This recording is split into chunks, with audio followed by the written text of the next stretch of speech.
Welcome to my channel MRTV. Subscribe now.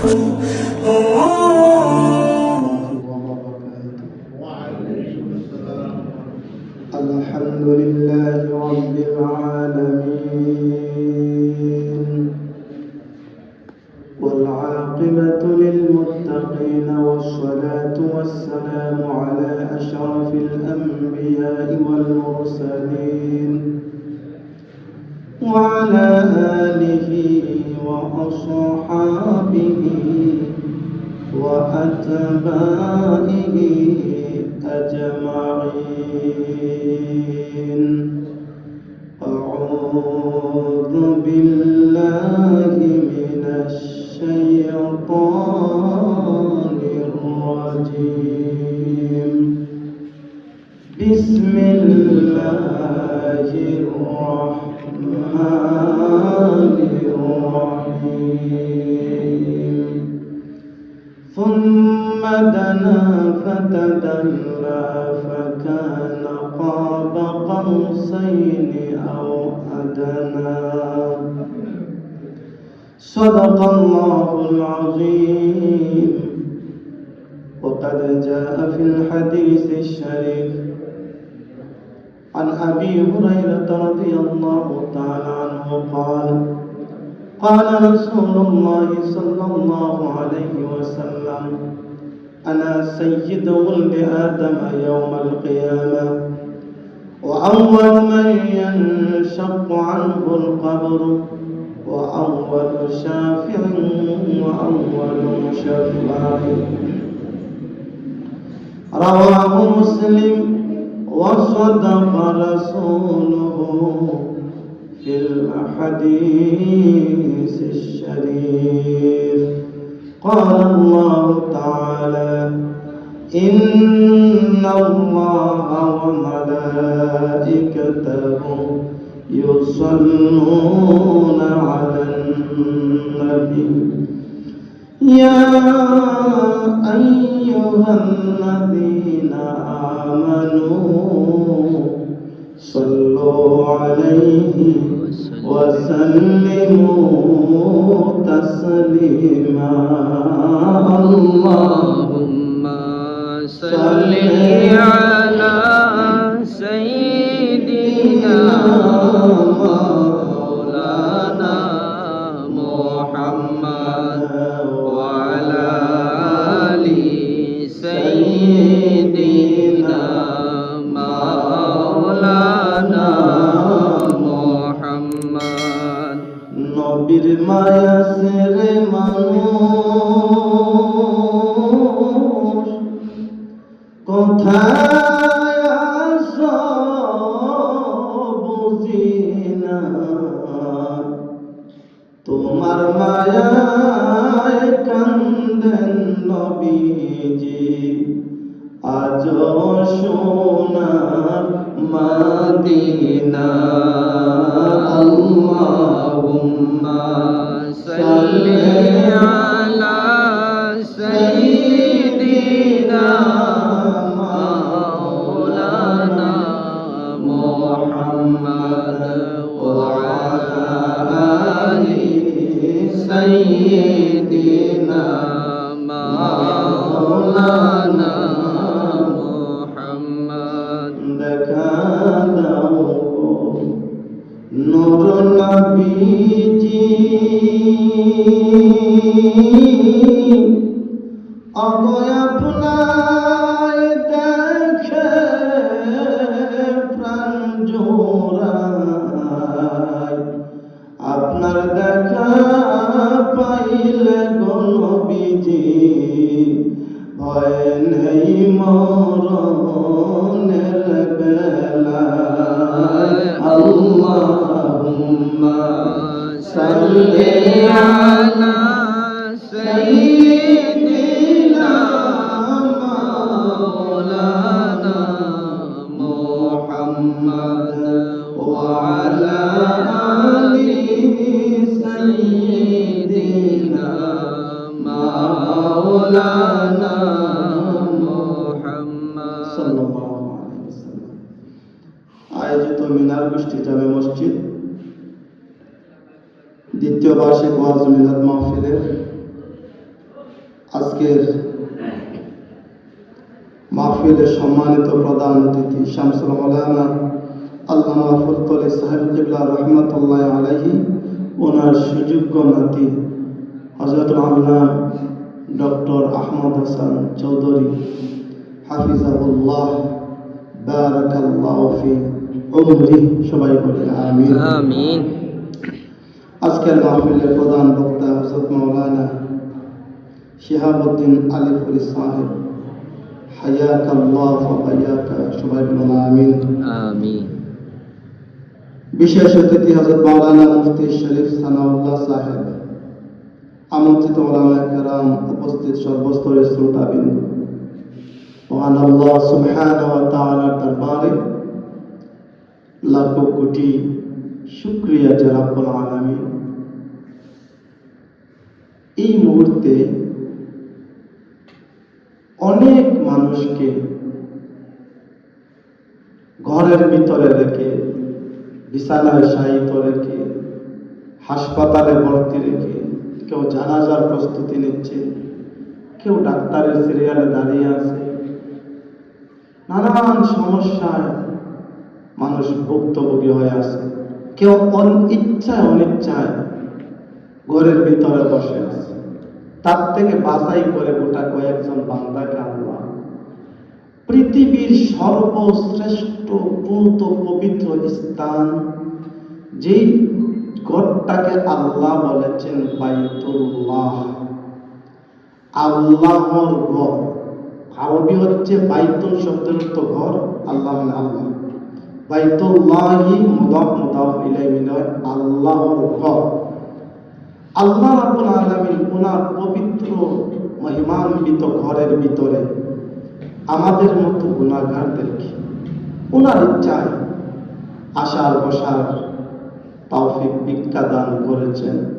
সেজন্য সিজদা অবনত চিত্তে প্রাণ ভরে, মনের সকল আবেগ অনুভূতি উজাড় করে, শয়তানের গালের চপেটাঘাত করে প্রাণ ভরে আমরা সবাই শুকরিয়া আদায় করি আলহামদুলিল্লাহ, হামদান কাসীরান তাইয়িবান মুবারাকান ফীহি। অসংখ্য দরুদ ও সালাম সেই নবীর পবিত্র রওজা আথারে, যেই নবীর ভালোবাসায় আল্লাহ সব কিছু সৃষ্টি করে, সমগ্র সৃষ্টির মধ্য আল্লাহ আমাদেরকে শ্রেষ্ঠত্ব দান করেছেন। আবার বলি আলহামদুলিল্লাহ। আলহামদুলিল্লাহ। আমার ছোট্ট একটা অনুরোধ, আপনারা ওই ফাঁকা জায়গাটা যদি একটু সামনে চলে আসেন, পরবর্তীতে যারা আসবে কষ্ট হবে না। আলহামদুলিল্লাহ, একটু কষ্ট করে মুরব্বী বাবা, যুবক ভাই সামনে চলে আসেন। একটা বিষয় মাথায় রাখি যে আপনারা এখানে বসে আছেন ফ্লোরের মধ্যে, কিন্তু এই কথা তো সত্য, যদি কোনো মেম্বার, কোনো চেয়ারম্যান, কোনো এমপি সাহেব আপনাদেরকে দাওয়াত করত, তাহলে অবশ্যই আপনাদেরকে চেয়ারে বসাইতে হতো। কি দরকার আছে আপনার তার বাসায় যাইয়া মাটিতে বসে থাকবেন? কোন মেম্বার, চেয়ারম্যান, এমপি সাহেবের বাসায় গেলে চেয়ার লাগবে, আবার আধা ঘন্টা পর পর চা লাগবে, তারপর আবার মাঝখানে বিরিয়ানিও লাগবে, বিদায় বেলা কিছু পকেটও লাগবে। জোরে কোন ঠিক না? কিন্তু এখানে আমরা বসে আছি, কোনো চিন্তা নাই, টেনশন নাই, কিসের আশা? হ্যাঁ, অবশ্যই আমরা আল্লাহর কাছে চা চাই, বিরিয়ানি চাই, পকেট চাই, তবে সবকিছু চাই জান্নাতে। জোরে কোন ঠিক না? আল্লাহ, আজকে আমরা যারা তোমার ঘরের ভিতরে প্রবেশ করেছি, তোমার রাসূল বলেছেন মসজিদ হচ্ছে জান্নাতুল ফিরদাউস, জান্নাত। আল্লাহ, জান্নাত থেকে বের করে কাউকে জাহান্নামে দেওয়া তোমার বিধান নাই, জাহান্নাম থেকে বের করে জান্নাতে দেওয়া তোমার নীতি, আল্লাহর নীতি। কিন্তু জান্নাত থেকে বের করে জাহান্নামে দেওয়া আল্লাহর নীতি না। রাব্বুল আলামিন, তুমি দুনিয়ার জমিনে আমাদেরকে জান্নাতে ঢুকাইছো আল্লাহ, মৃত্যুর আগে যে কোনো ভালো কাজের উসিলায় গুনাহ থেকে পুত পবিত্র করে পরকালে জান্নাতেই দিও, জান্নাত থেকে বের করে জাহান্নামে দিও না। জোরে কোন আমিন।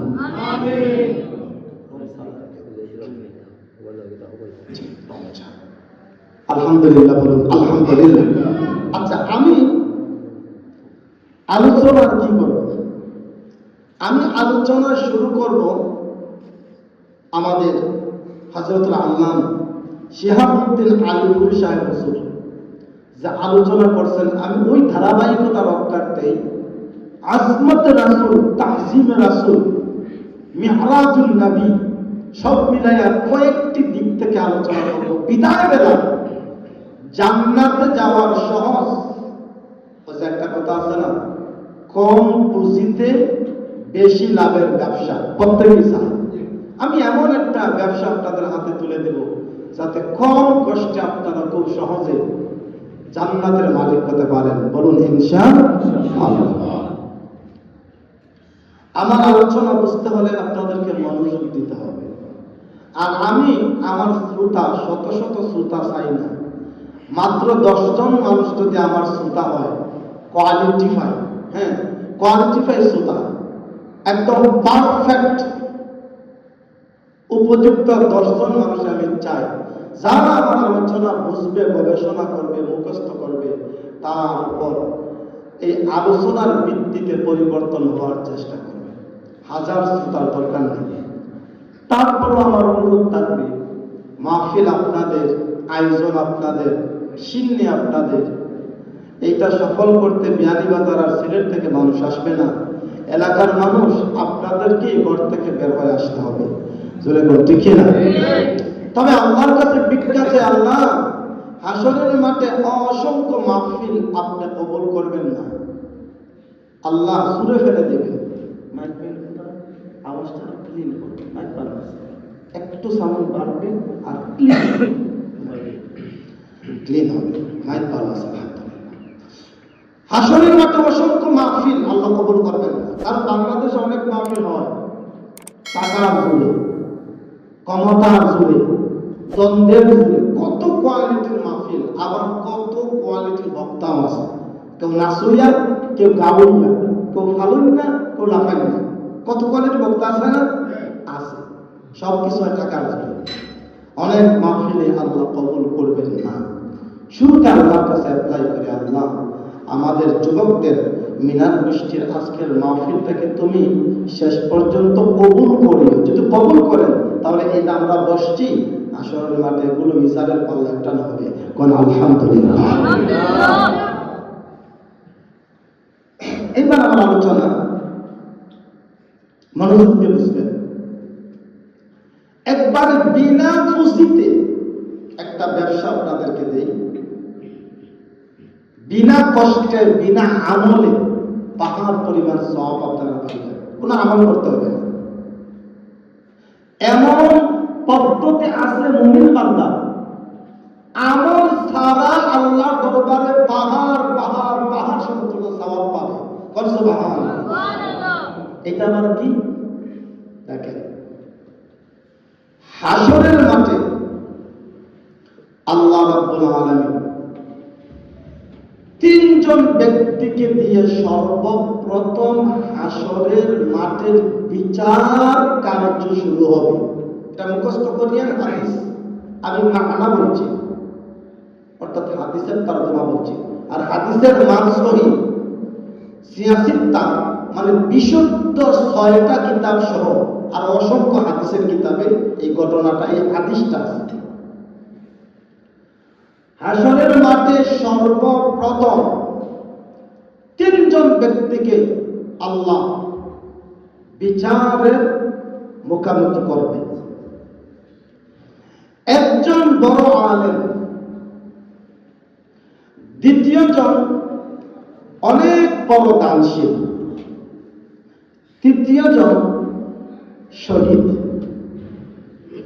আর পৃথিবীতে যত প্রকার মৃত্যু আছে, শহীদি মৃত্যুর চেয়ে উত্তম কোন মৃত্যু নাই। আর রাসূল বলছেন তোমরা তো মরতে হবে, তোমরা আল্লাহর কাছে সবসময় দোয়া করবা, আল্লাহুম্মা রযুকনি শাহাদাতান ফি সাবিলিক। আল্লাহ, যখন তুমি আমাকে মৃত্যু দিবা, শহীদি মৃত্যু দিও। দোয়া করতে তাইকো, যদি দোয়া কবুল হয় ঘুমে করে মরলেও আল্লাহ শাহাদাতের মর্যাদা দিবেন। আর শহীদি মৃত্যু হচ্ছে ওই মৃত্যু মরতে দেরি, লা হিসাবা আলাইহিম ওয়ালা আযাবা, কোনো হিসাবও নাই, কোনো আযাবও নাই, জান্নাত। জোরে বলেন সুবহানাল্লাহ। এটা হচ্ছে শহীদি মৃত্যু। তো আল্লাহ একজন দানশীল, আরেকজন শহীদ, আরেকজন আলেম। মুখস্থ রাখবেন, সর্বপ্রথম আসরের মাঠে 3 ব্যক্তিকে আনা হবে, আলেম, দানশীল, শহীদ, মহান 3 জন ব্যক্তি। আল্লাহ রাব্বুল আলামিন বলবেন, ও ফেরেশতা, এখান থেকে দানশীল ব্যক্তিকে ধরে অপমান করে কোমরে শিকল লাগায়া টানতে টানতে জাহান্নামে ফেলে দাও। জোরে কোন নাউজুবিল্লাহ। এখন যে আলোচনা করতেছি আপনার হায়াতের বাকি জীবনের ওয়াজ এখানে। তখন ফেরেশতারা জানতে চাইবেন, আল্লাহ, এত বড় দানশীল ব্যক্তিকে কেন জাহান্নামে ফেলে দিচ্ছে? আল্লাহ জবাব দেবেন, ওই ব্যক্তি দুনিয়াতে লক্ষ লক্ষ টাকা দান করেছে, দুনিয়াতে মানুষ যেন তাকে দানশীল বলে। দুনিয়াতে দান করেছে জুট পাতার জন্য, বুট পাওয়ার জন্য, মানুষ দেখানোর জন্য। ও ফেরেশতারা, দুনিয়াতে সব পাইছে রে, মানুষ তারা দেখলে সালামি দিছে, আমি আল্লাহ পর্যন্ত তার দান পৌঁছতে পারে নাই, সেজন্য তার দানই তার জন্য জাহান্নামের কারণ হয়েছে, ওইটার জাহান্নামে দিলাম। জোরে করে নাউজুবিল্লাহ। ভালো করে বুঝবেন। 2, ওই আলেম ব্যক্তিকে জাহান্নামে দাও। ফেরেশতারা বলবেন, আল্লাহ কেন? আল্লাহ বলবেন, দেখো, এই আলেম ব্যক্তি দুনিয়াতে ইলম অর্জন করেছে বাহবাহ পাওয়ার জন্য, সেলিব্রিটি হওয়ার জন্য, ভাইরাল হওয়ার জন্য, কমার্শিয়াল টাকা উপার্জন করার জন্য। দুনিয়াতে বাহবা পাইছে, ভাইরাল হয়েছে, টাকা পয়সা সব পাইছে, আমি আল্লাহর কাছে আর কিচ্ছু তার ইলম আমল পৌঁছে নাই, ওকে জাহান্নামে দিয়ে দাও। জোরে কোন নাউজুবিল্লাহ। 3, শহীদ ব্যক্তিকে আনা হবে, সবচেয়ে উত্তম মৃত্যু। শহীদ ব্যক্তিকে আনার পর আল্লাহ বলবেন, জাহান্নামে দাও। ফেরেশতারা বলবেন, আল্লাহ, এত মহান ব্যক্তিকে আপনি জাহান্নামে দিতেছেন কেন? আল্লাহ বলবেন, দেখো, ওই ব্যক্তিটা যখন জিহাদে গিয়েছিল, জিহাদে যাওয়ার পর তার মনের মধ্যে ছিল যুদ্ধ করে যে মালামাল পাইবে, ওইগুলোর বড় একটা ভাগ যেন সে পায়, মানুষ যেন তাকে জিহাদি বলে, মুজাহিদ বলে, হ্যাঁ, অনেক বড় সাহসী যোদ্ধা বলে। দুনিয়ার জমিনে মানুষ তারে সামানা দিয়েছে, বাহবা দিয়েছে, শহীদ মুজাহিদ বলছে, সবকিছু ঠিক আছে, আমি আল্লাহ পর্যন্ত তার কোনো আমল পৌঁছাতে পারি নাই, সেজন্য তার জাহান্নামে দিলাম। জোরে কোন নাউজুবিল্লাহ। এখান থেকে আমরা বুঝতে পারলাম যে এই 3 জন ব্যক্তি বিশাল বড় বড় সওয়াবের কাজ করেছে, কিন্তু আল্লাহ কবুল করেন নাই। তার একটাই কারণ, কাজ করেছে সত্য, কিন্তু তাদের নিয়তের মধ্যে ভেজাল ছিল। যদি করতে কি না, তাহলে বোঝা গেল, যত বড় বুজুর্গ আপনি হন না কেন, যত বড় আমল করেন না কেন, রোজা রাখেন, নামাজ পড়েন, হজ করেন, যাকাত দেন, আল্লাহর রাস্তায় জীবন দেন, নিয়তে যদি ফরমালিন থাকে, আল্লাহ তা গ্রহণ করবেন না।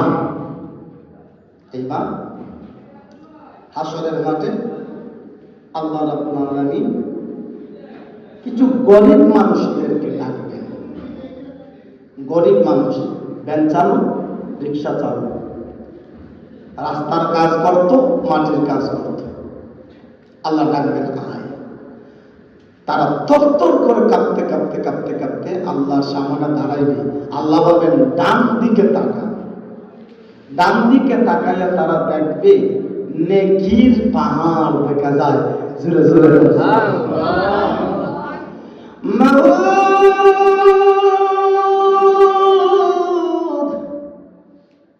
ভয়ে তরতর করে কাঁপতেছি।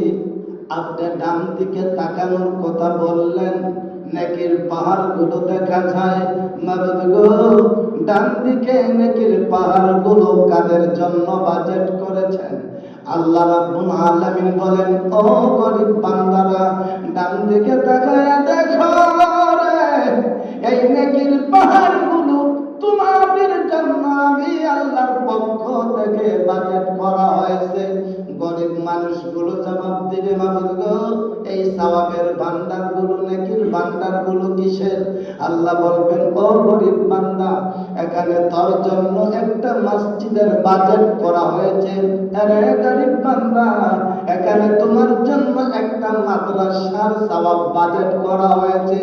গরিব মানুষগুলো বলবে, মাবুদ গো, দুনিয়ার জমিনে ঠিক মতো নিজের পেট চালাইতে পারতাম না, তোমার কোন মসজিদের মধ্যে 1500 টাকাও দিতে পারি নাই, আজকে কেমন করে মসজিদের মালিক হইলাম, মাদ্রাসার মালিক হইলাম? আল্লাহ রাব্বুল আলামিন তখন গরিব মানুষদেরকে জবাব দিবেন, আরে গরিব বান্দা, দুনিয়ার জমিনে মাথার গাম পায়ে ফালাইয়া তুই যখন ভাঙ্গা ঘরে শুয়ে শুয়ে মনে মনে বলতে, মাবুদ, মাবুদ গো, কত লাখপতি কোটিপতি দুনিয়ার জমিনে বানাইছো, তোমার ঘর মসজিদের জন্য, মাদ্রাসার জন্য চাইলে সামনের দরজা দিয়ে হাত বাড়াইলে পিছনের দরজা দিয়ে বের হয়ে যায়। ও মাবুদ, আমি গরিব মানুষ গো, রিকশা চালাই, ভ্যান চালাই, আমাকে যদি লাখপতি বানাইতা, আমাকে যদি কোটিপতি বানাইতাম, এইরকম মিনার গোষ্ঠী জামে মসজিদের মতো একটা মসজিদ বানাইয়া দিতাম, একটা মাদ্রাসা বানাইয়া দিতাম। আল্লাহ রাব্বুল আলামিন বলেন, আরে গরিব বান্দা, দুনিয়ার জমিনে পাঙ্গা করে শুয়ে শুয়ে যখন এইরকম মনে মনে নিয়ত করতে রে, আমি আল্লাহ তোর নিয়তের বরকতে, তোর আমল নামার মধ্যে এইরকম একটা মসজিদ মাদ্রাসা বাজার করে দিয়েছি। জোরে কর না সুবহানাল্লাহ। আলোচনা বুঝছেন নিও? আলহামদুলিল্লাহ, আলহামদুলিল্লাহ। তাহলে এখানে আল্লাহ রাব্বুল আলামিন মসজিদ মাদ্রাসার সওয়াব দিয়ে দিলেন কোন আমল ছাড়া, শুধু নিয়তের বরকতে। জোরে কর ঠিক কিনা? তাহলে বোঝা গেল সমস্ত আমলের ফয়সালা হবে নিয়তের উপর। নিয়তে যদি ভেজাল থাকে, বেটা 7 লক্ষ টাকা খরচ করে হজ করলে আল্লাহর কাছে 2 পয়সার মুক্ত নাই। ঠিক কি? আর গরিব বান্দা যদি ভাঙ্গা করে শুয়ে শুয়ে বলে, আল্লাহ তুমি যদি টাকা দিতা প্রতি বছর হজ করতাম, আল্লাহ বলেন প্রতি বছর হজের সওয়াব তোর জন্য আমি বাজেট করলাম। করছো ভাড়া। তাহলে আমল ছাড়া বিশাল বড় সওয়াবের মালিক হওয়া যায় যেই কাজ দিয়ে, এটার নাম নিয়ত। এটার নাম কি? নিয়ত।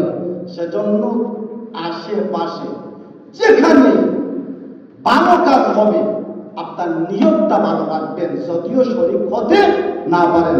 কারণ আরো একটু মজবুত করে বলি, দেখেন আসমানি কিতাবের মধ্যে সর্বশ্রেষ্ঠ কিতাবের নাম হচ্ছে, বলুন আপনারা কিতাবের নামটা কি? আরো জোরে যে কয়জন আছেন আপনারা আমাকে হেল্প করেন। আসমানি কিতাবের মধ্যে সবচেয়ে বড় কিতাবের নাম কোরআনুল কারীম। জমিনের মধ্যে একটা কিতাব আছে, যে কিতাবটি পৃথিবীর সমস্ত কিতাব থেকে বড়। কিতাবের নাম হচ্ছে আল জামিউল মুসনাদুস সহিহ আল মুখতাসার মিন উমারি রাসূলুল্লাহ সাল্লাল্লাহু আলাইহি ওয়াসাল্লাম ওয়া সুনানিহি ওয়া আইয়ামিহি, যার সংক্ষিপ্ত নাম সহিহুল বুখারী, আর যাটাকে আপনারা বলেন বুখারী শরীফ। জোরে করে আলহামদুলিল্লাহ। বুখারী শরীফ এমন একটা কিতাব, পৃথিবীতে কিয়ামত পর্যন্ত যত মুহাদ্দিস, মুফতি, মুফাসসির, ফকিহ, অলি আব্দাল গোস করতো, যারা কিয়ামত পর্যন্ত পৃথিবীতে আসবে কোরআনের পরেই বুখারী শরীফের মুতাবিক হতে হবে। জোরে কোন সুবহানাল্লাহ। সেই ইমাম বুখারী 6 লক্ষ হাদিস সংগ্রহ করেছেন। কোরআন শরীফের আয়াত সর্বমোট কয়টা? 6666টা। কোরআন শরীফের আয়াতের সংখ্যা 6600। আর ইমাম বুখারী সংগ্রহ করেছেন হাসান না 1 2 3 4 5 6 লক্ষ হাদিস। 6 লক্ষ হাদিসের মধ্যে 2 লক্ষ হাদিস তিনি মুখস্থ করে ফেলছেন। কোন সুবহানাল্লাহ। সূরা ইয়াসিন এখানে কোরআনের মুখস্থ, তাও মুখস্থ করে আমরা রাখতে পারি না। আর ইমাম বুখারী কোরআন শরীফ তো মুখস্থ করছেন, হাদিস মুখস্থ করছেন 2 লক্ষ। 6 লক্ষ হাদিসের মধ্য থেকে জাস্টিফাই করে ইমাম বুখারী 18,000 হাদিসকে আলাদা করলেন। 18,000 হাদিসকে আবার কষ্টি পাথরে জাস্টিফাই করে তাকরার বিতাকরার প্রায় 8,000 হাদিস দিয়া বুখারী শরীফ লিখলেন। ইমাম বুখারী চিন্তা করলেন 6 লক্ষ হাদিসের মধ্যে কোন হাদিসটা বুখারী শরীফের সর্বপ্রথম লিখব। শেষ পর্যন্ত তিনি লিখেই দিলেন ইন্নামাল আ'মালু বিন্নিয়াত। বুখারী শরীফের মধ্যে 6 লক্ষ হাদিস থেকে বাছাই করে যে হাদিসটা সর্বপ্রথম ইমাম বুখারী বসালেন, সেই হাদিসটা হলো ইন্নামাল আ'মালু বিন্নিয়াত। সমস্ত ইবাদতের নির্ভরশীল হবে নিয়াতের উপরে। সুবহানাল্লাহ। ভালো করে এই শব্দটা মনে রাখবেন। যদি নিয়ত আপনার ভালো থাকে তাহলে প্রতিটা মুহূর্তে সওয়াব আপনার আমলনামায় বাজেট হতেই থাকবে। নামাজ পড়েন না, নিয়ত করবেন আল্লাহ আজকে জোহরের নামাজ পড়ব, ছুটে গেছে ফয়সালা আল্লাহ করবেন। নিয়ত করবেন আল্লাহ আসরের নামাজ পড়ব। নিয়ত রাখবেন আগামী বছর এই মাহফিলে 1000 টাকা দিব, 500 টাকা দিব। নিয়ত রাখবেন আল্লাহ ভালো কাজ করব। নিয়ত রাখবেন আল্লাহ মানুষ এত সুন্দর মসজিদ বানা, আমাকে টাকা দিলে আমিও বানাইতাম। আল্লাহ বলেন অন্তর থেকে নিয়ত করলে তোর জন্য দেখবে এমনি গুলি মিস যাবে বান্দা, তোর একটা নিয়ত মিস যাবে না। প্রত্যেকটা নিয়ত আসরের মাঠে তোর জন্য মিজানের পাল্লায় আমি উঠাবো। জোরে কোন সুবহানাল্লাহ। আজকের মাহফিলে আমাদের নিয়ত, আমরা সিন্নি খাওয়ার জন্য আসি নাই, বক্তা দেখার জন্য আসি নাই। শুধুমাত্র কেবলমাত্র আল্লাহ জীবনের গুনাহগুলো মাফ করে আজকে এই মসজিদ থেকে আমাদেরকে বের করে দিও, আমাদের কবরবাসী মাইয়িতদেরকে মাফ করে দিও। রমজানে মনের মতো মকবুলিয়াতের সাথে ইবাদত করার তৌফিক দান করিও। আল্লাহ আজকের মাহফিলের নিয়ত হচ্ছে গুনাহ থেকে পূত পবিত্র না বানাইয়া আজরাইল আমাদের কাছে পাঠাইও না। জোরে কোন আমিন। আমিন। এবার আসুন, আপনাদের এই এলাকাতে আমি জানি বিয়ানীবাজার বলেকাতে তাবারুক দিনের বেলাও দেওয়া হয় নাকি? আমার মনে তাবারুকের বিষয়টা আরো কমাইলে কি হয়, একবার আগে রাতে মাহফিল শেষ ওই একবার দেওয়া হবে। আর না অধিকাংশ মানুষ ওই তাবারুকের চিন্তাই করে। অনেকে মনে করছে আমি তো একবেলা খাইছি আর না খাইলে চলবে, আর বিদায় বেলা একবার যাবো, হুজুর যখন ইয়া নবী সাল্লাল্লাহু আলাইহি বলবে তখন দেখবেন একবার কোনায় কোনায় বর্ষ। ভাই আপনার উদ্দেশ্য সিন্নি খাওয়া, আর আমাদের উদ্দেশ্য ওয়াজ শোনা, সিন্নিও খাওয়া। তবে যারা শুধু সিন্নি খাওয়ার পার্টি তারা শুধু সিন্নি পাবে, কোনো সওয়াব পাবে না। আর যারা সওয়াবের পার্টি তারা সওয়াব পাবে, পাশাপাশি গুনাহ হিসাবে সিন্নি পাবে। তবে জান্নাতের প্রথম গেটে আপনাদেরকে যে সিন্নিটা দেওয়া হবে, ওই সিন্নির স্বাদ 40 বছর আপনার জিহ্বায় লেগে থাকবে। কোন সুবহানাল্লাহ। কিসের দুনিয়ার সিন্নি? আসল খানা তো হবে জান্নাত। দুনিয়ার যত ভালো খাবার তৈরি করেন সব কিছুতে একটু না একটু ভেজাল আছে। জুড়ে করতে কেন? এবার আসুন মূল আলোচনায় চলে যাই। একটু জোরে কোন আলহামদুলিল্লাহ। সর্বশক্তি দিয়ে ভালোবাসার সাথে বলুন ইয়া রাসূলুল্লাহ। এবার আমার আলোচনা চলবে রাসূলুল্লাহ সাল্লাল্লাহু আলাইহি সাল্লামের আজমত। তারপরেই চলে যাব আমরা রাসূলুল্লাহ সাল্লাল্লাহু আলাইহি ওয়াসাল্লামের মেরাজের এক অংশ। তারপর অন্যদিকে হযরত বিলাল রাদিয়াল্লাহু তাআলা আনহু মদিনা থেকে আমার নবীর সঙ্গে হইয়া মক্কাতুল মুকাররমার মধ্যে আসছেন, খানায়ে কাবার ভিতরে। আমার নবী রাহমাতুল লিল আলামিন বলেন, বিলাল রে, মদিনাতুল মুনাওয়ারা থেকে মক্কাতুল মুকাররমায় আসলাম। আরে বিলাল, আযানের সময় হয়ে গিয়েছে, আযান দিতে হবে। হযরতে বিলাল বলেন, ইয়া রাসূলুল্লাহ, ইয়া হাবিবাল্লাহ, আপনি অনুমতি দেন, আমি বিলাল দেখি কোথায় উঁচু জায়গা খুঁজে পাওয়া যায় কিনা। হযরতে বিলাল আমার নবী রাহমাতুল লিল আলামিনের কাছে পারমিশন চাইলে আমার নবী বলেন, বিলাল রে, খানায়ে কাবার চতুর্দিকে তালাশ করে দেখো কোথায় উঁচু জায়গা খুঁজে পাওয়া যায় কিনা। হযরতে বিলাল বলেন, নবীজি অনুমতি পাইয়া খানায়ে কাবার চতুর্দিকে তালাশ করতে লাগলাম। চতুর্দিকে তালাশ করে কোথায় উঁচু জায়গা খুঁজে পাইলাম না। আমি নবীজির কাছে ফিরে আসলাম, হুজুর, খানায়ে কাবার চতুর্দিকে তালাশ করেছি, ইয়া রাসূলুল্লাহ, ইয়া হাবিবাল্লাহ, কোথায় উঁচু জায়গা খুঁজে পাই নাই। নবী গো, আপনি যদি অনুমতি দেন, আমি হযরতে বিলাল খানায়ে কাবার উপরে দাঁড়াইয়া, আল্লাহর ঘরের উপরে দাঁড়াইয়া আযান দেব। আমার নবী বলেন, বিলাল রে, খানায়ে কাবার উপরে দাঁড়াইয়া আযান দেওয়ার পারমিশন দিলাম। হযরতে বিলাল বলেন, আমার নবী রাহমাতুল লিল আলামিনের অনুমতি পাইয়া খানায়ে কাবার উপরে আমি বিলাল দাঁড়াইলাম। এইবার আমি বিলালের মাথায় একটা প্রশ্ন চলে আসলো। আমি যখন মদিনায় ছিলাম গো, মক্কাতুল মুকাররমার দিকে চেহারা ফিরাইয়া আমি বিলাল আযান দিতাম।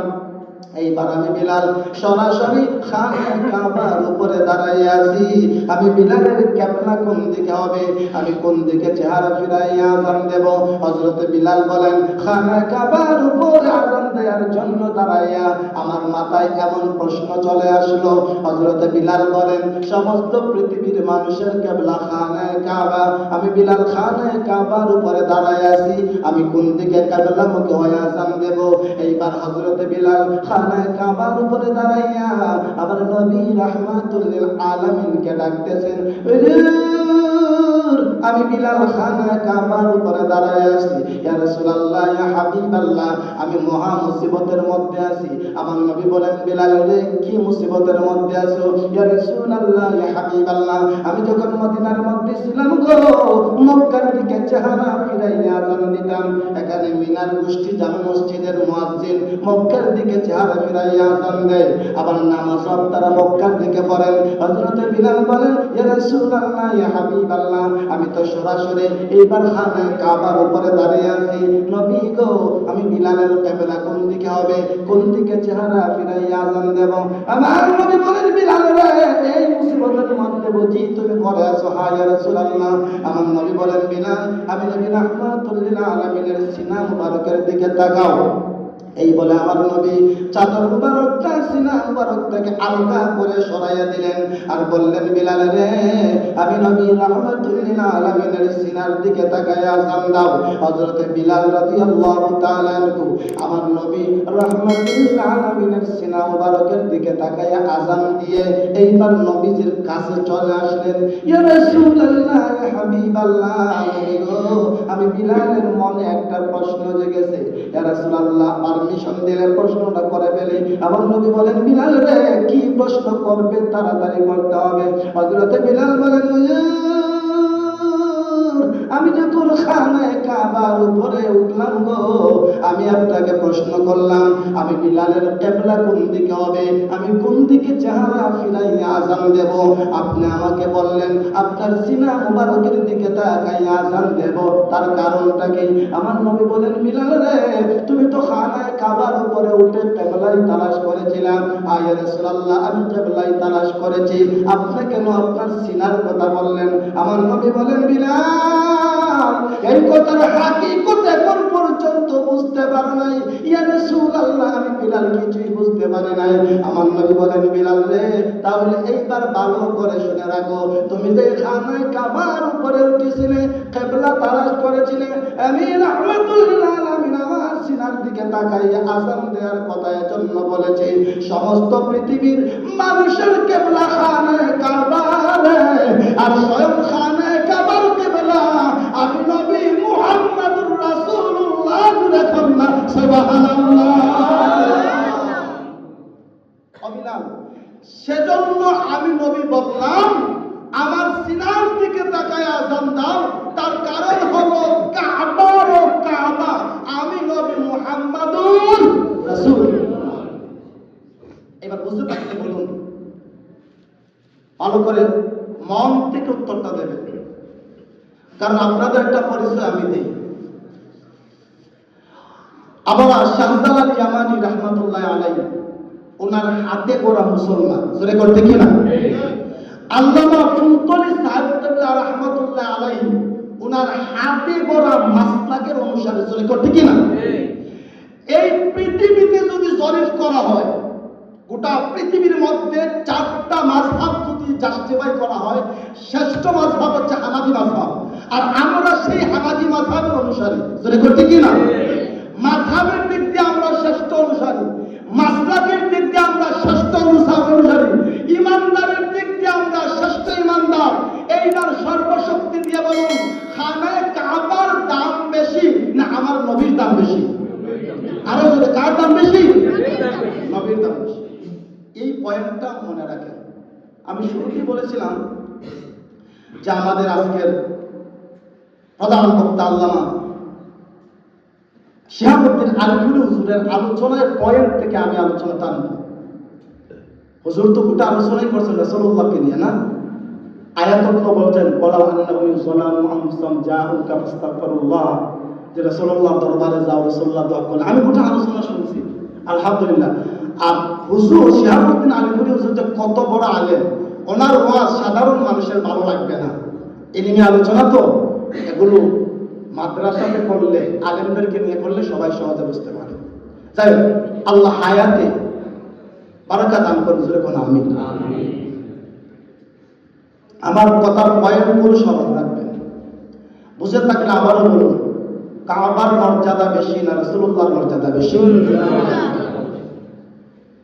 আলিফুরি হুজুর তো বলছেন যে মক্কাকে যেভাবে ভালোবাসো মদিনাকে সেভাবে ভালোবাসো। আমি সেই পয়েন্টটাই টানতেছি। আসলে ওয়াজ 1-1.5 ঘন্টায় হয় না। কোরআনের একটা আয়াতের তাফসীর করতেই তো অনেক সময় লাগে, আর আমাদের দেশে তাফসীর করানোওয়ালা বক্তা নাই। আমরাও লাফালাফি ফালাফালি, গজল, আউল বাউল ফাউল, এদেরকে বড় বড় টাকার অ্যামাউন্ট দেই, এদেরকে আমাদের ভালো লাগে, জোরে কোন ঠিক না? হযরত আবু বকর সিদ্দিক রাদিয়াল্লাহু তাআলা আনহু বলেন, কোরআনুল কারীমের মধ্যে সূরা রয়েছে 114টা। আবু বকর সিদ্দিক বলেন সূরাতুল বাকারা কোরআন শরীফের প্রথম সূরা। এই সূরার তাফসীর করতে আমি সিদ্দিক আকবর রাসূলুল্লাহর সাহাবী সময় লেগেছে 8 বছর। জুড়ে করে সুবহানাল্লাহ।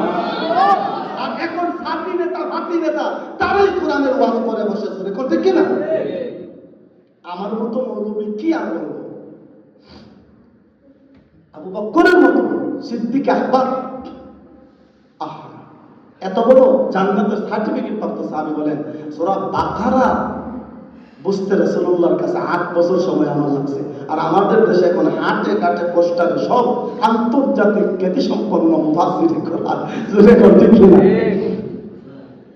রাসূল বলেন, বিলাল, খানায়ে কাবার উপরে তুমি দাঁড়িয়েছো, আর কোন দিকে কিবলা নাই, আমার দিকে তাকাও, কারণ স্বয়ং খানায়ে কাবার কিবলা আমি নবী মুহাম্মদুর রাসূলুল্লাহ সাল্লাল্লাহু আলাইহি ওয়াসাল্লাম। এইবার আসুন সামনে বাড়ি। আমার নবী রাহমাতুল লিল আলামিন, ইয়তীম নবী।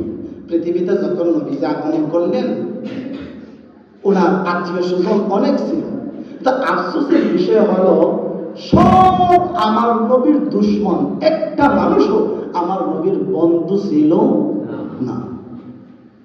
আমার নবী রাহমাতুল লিল আলামিন দিবারাত্রি 24 ঘন্টা শুধু কান্দেন। আম্মা জান আয়েশা বলেন, ইয়া রাসূলুল্লাহ, ইয়া হাবিবাল্লাহ, নবী গো আপনি সব সময় শুধু কাঁদতেন, খানা খাইতে বসলেও চুক্কু মুবারক দিয়ে পানি ঝরে। সামান্য সময় বিছানায় যখন আপনি শুইতে যান, মানুষ অসুস্থ হলে যেইভাবে দেখা যায়